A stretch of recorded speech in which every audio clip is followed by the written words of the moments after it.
अस्सलामुअलैकुम। इस वीडियो के अंदर हम लोग बात करेंगे कि आप लोगों के साथ किस तरह स्कैम होता है। तो वीडियो के एंड तक लाजमी देख लिएगा, और अगर आपको ये वीडियो पसंद आई तो लाइक और सब्सक्राइब कर दिएगा, और अगर आपको सीखने को भी मिल गया ना तो तब भी लाइक ज़रूर कर दिएगा। तो चलें हम लोग बात कर लेते हैं कि आप लोगों के साथ किस तरह स्कैम होता है। ठीक है, इस वीडियो में सिर्फ मैं 5 ऐसे इन्वेस्टमेंट प्रोजेक्ट्स की बात करूँगा जिसके अंदर मतलब मोस्टली जो है ना लोगों के साथ स्कैम हो रहा है। तो सबसे पहले बात कर लेते हैं हम लोग आरओआई वाले प्रोजेक्ट्स की। ये जो डिजिटल करेंसी बोनस वाली जो वेबसाइट्स होती है ना टीआरएक्स की, जिसके अंदर 5 से 10 टीआरएक्स आप इन्वेस्ट कर सकते हैं। आपको पता है कि वो जो साइन अप बोनस आपको मिलता है 5,000 टीआरएक्स, 10,000 टीआरएक्स, वो किसी काम के नहीं होते, और अगर आप इसको विड्रा भी कर लें तो कोई फ़ायदा नहीं होता। बेसिकली इन्वेस्टमेंट कम होती है इन प्रोजेक्ट्स के अंदर, आरओआई ज़्यादा होती है। आजकल तो वैसे भी 10% 15% तक आरओआई मिल रही है इतनी छोटी इन्वेस्टमेंट के ऊपर, लेकिन ये लॉन्ग टर्म सस्टेनेबल प्रोजेक्ट्स नहीं होते, इसलिए आप इसको ज्वाइन कर लेते हैं। और दूसरी सबसे बड़ी रीज़न ये होती है कि इनमें इन्वेस्टमेंट कम होती है और प्रॉफिट ज़्यादा होता है। और होता ये है कि ज़्यादातर लोग मतलब वन टाइम भी नहीं, मल्टीपल डिपॉजिट्स करते हैं इस तरह के प्रोजेक्ट्स में। और हालांकि देखा जाए तो ये जितने भी प्रोजेक्ट्स हैं ना डिजिटल करेंसी बोनस वाले, ये बेसिकली सिंगापुर के प्रोजेक्ट्स होते हैं। और 99% जितनी भी ये वेबसाइट्स हैं ना, ये एक जैसी मतलब डिटो कॉपी होती हैं एक दूसरे की, लेकिन फिर भी लोग इनमें इन्वेस्ट करते हैं क्योंकि इन्वेस्टमेंट कम होती है और प्रॉफिट ज़्यादा होता है। दूसरी हम लोग बात करते हैं कि रिवॉर्ड वाली जो वेबसाइट्स हैं यूएसडीटी की, आपने अक्सर नोट किया होगा, आपने ज्वाइन भी किया होगा। लोग इन पे काम भी करते हैं, नेटवर्किंग भी करते हैं। हालांकि ऐसे लोग भी एग्जिस्ट करते हैं जो कि इस तरह के प्रोजेक्ट्स पे नेटवर्किंग करते हैं जिन्होंने स्कैम करना है।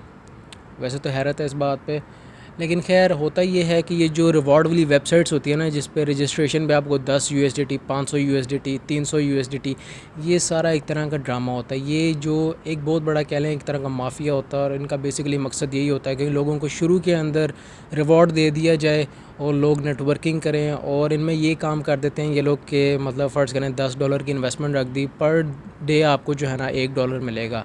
तो इस तरह के जो प्रोजेक्ट्स होते हैं ना, ये ज़्यादा देर सस्टेन नहीं कर पाते। अब कुछ लोग होते हैं जो कहते हैं कि मेरे भाई इसको जो है ना सीन ये होता है कि इस तरह के प्रोजेक्ट्स को जितनी जल्दी ज्वाइन करें उतना ज़्यादा बेनिफिट उठा सकते हैं।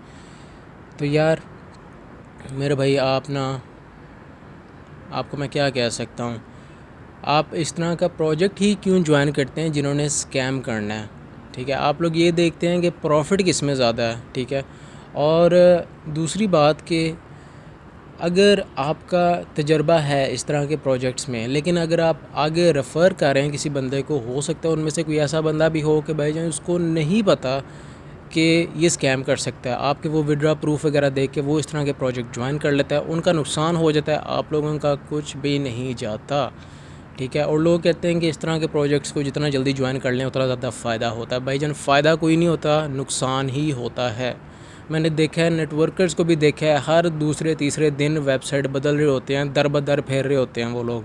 ठीक है, तो जितने पैसे आप इस तरह की डिजिटल करेंसी बोनस वाली वेबसाइट्स और रिवॉर्ड वाली वेबसाइट्स पे ज़ाया करते हैं, बेहतर नहीं कि आप एक ही दफ़ा थोड़ी ज़्यादा इन्वेस्टमेंट करके जेन्युइन प्रोजेक्ट एटलीस्ट ज्वाइन कर लें। ठीक है, तो आप लोग इस बारे में सोचते नहीं है। उनमें ये सीन था आरओआई वाले प्रोजेक्ट्स की, अगर मैं बात करूँ तो मिनिमम अगर आप 10, 15 या 20 या $50 कहीं से अरेंज कर लें और एक जेन्युइन प्रोजेक्ट ज्वाइन कर लें, बेशक वो आरओआई वाला क्यों ना हो, आरओआई उसमें कम होगी। ठीक है, कोई भी जेन्युइन प्रोजेक्ट ऐसा नहीं होता है जिसमें आपको मतलब इतने ज़्यादा डबल शाह वाले जितने भी प्रोजेक्ट्स होते हैं ना, ये डबलर्स भी हो गए, ये भी सारा स्कैम होता है। लेकिन लोग इनको करते हैं ज्वाइन। वो कहते हैं कि भाईजान रिस्क उठाना चाहिए, रिस्क उठाओ भाई, लेकिन मेरे भाई सही प्रोजेक्ट पे तो उठाओ ना।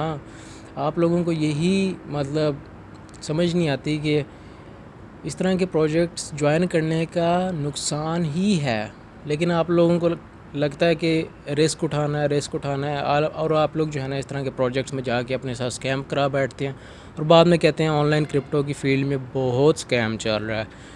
स्कैम नहीं चल रहा, स्कैम प्रोजेक्ट्स आप लोग ज्वाइन करें इसलिए आप लोगों के साथ स्कैम हो रहा है। ठीक है, अब तीसरा जो सबसे बड़ा आजकल ट्रेंडी स्कैम चल रहा है फेसबुक के ऊपर कि फ़िलीपींस और इंडोनेशियन मतलब ना फॉरेन लोग होते हैं, मोस्टली ये लड़कियां होती हैं, जो कहती हैं कि अपने वॉलेट के अंदर ट्रॉलिंग प्रो, ट्रस्ट वॉलेट या फिर कोई भी आपके पास वॉलेट है ना, उसके अंदर अगर आपके पास 10 USDT, 21 USDT या फिर 30 या 50 USDT अगर आपके पास पड़े हुए हैं ना, तो आपको डेली का उस पर इंटरेस्ट मिलेगा, ठीक है, 12 घंटे बाद, 24 घंटे बाद।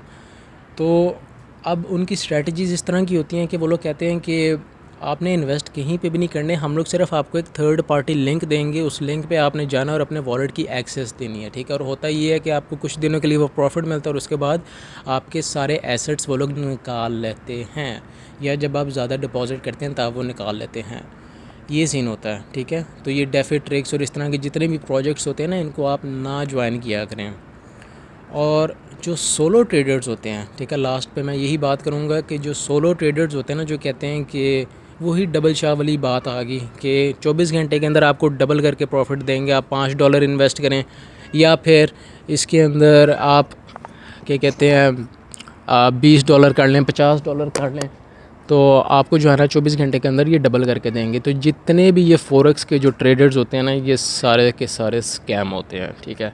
अगर आपको ट्रेडिंग का नहीं नॉलेज, तो आप मेरा भाई जाके सीख लो और ख़ुद लॉस कर लो, वो एक अच्छी बात है, वो एक्सपीरियंस होगा आपका, ठीक है। लेकिन इस तरह के जो होते हैं ना सोलो ट्रेडर्स, उन पर कभी भी ना ट्रस्ट करिएगा।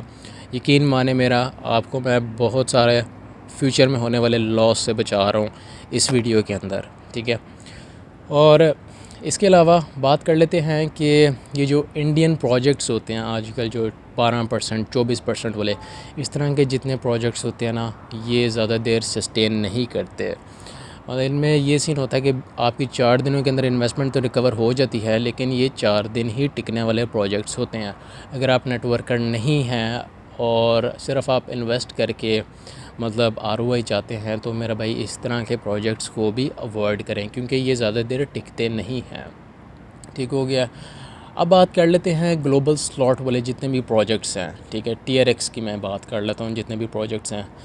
टाइग्रिस की एग्जांपल ले लेते हैं कि उसके अंदर भी अगर आपने उसको ज्वाइन किया तो आपको पता होगा कि उसके अंदर कुछ अर्से के बाद ये 12 रेफरल वाली आ गई थी पॉलिसी।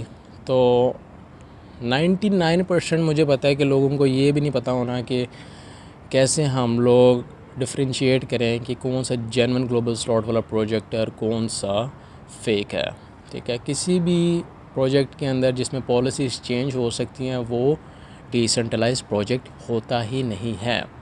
और मैं यही रिकमेंड करूँगा कि जो ग्लोबल स्लॉट वाले प्रोजेक्ट्स होते हैं ना, उनको ना ही ज्वाइन करें, क्योंकि उनमें सीन ये होता है कि आप स्लॉट्स तो परचेज़ कर लेते हैं, लेकिन आपको गारंटी नहीं होती कि आपकी स्लॉट्स कब फिल होंगी। लोग कहते हैं कि मेरी हो गई भाईजान, मैंने ज्वाइन किया, ये देखें, आपको प्रूफ भी दे देते हैं।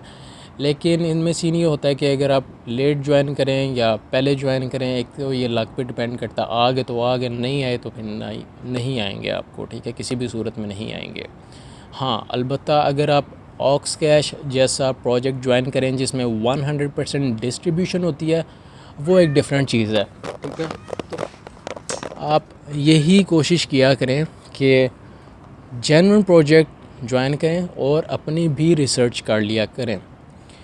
इसके अलावा जो ROI वाले प्रोजेक्ट्स हैं, उनको आप किस तरह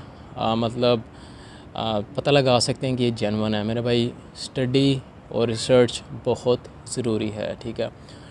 चाहे वो लीगल डॉक्यूमेंटेशन होगी उस कंपनी की या फिर उसके टेस्टिमोनियल्स हो गए, तो ये सारी चीज़ें ना देखनी पड़ती हैं। और जिस बंदे का ऑलरेडी एक्सपीरियंस है इस फील्ड में, उससे अगर आप गाइडेंस ले लें तो वो ज़्यादा बेटर होता है बनिस्बत आप ख़ुद अपनी तरफ से जाके इसी तरह टेस्ट आउट करें, तो फिर आपके साथ स्कैम ही होगा, ठीक है। तो वीडियो को इधर मैं ख़त्म करता हूँ। अगर आपको ये वीडियो के अंदर से कुछ भी सीखने को मिला है तो लाइक और सब्सक्राइब कर देगा। हाँ, आखिर में मैं ये कहना चाहूँगा 2 और चीज़ें।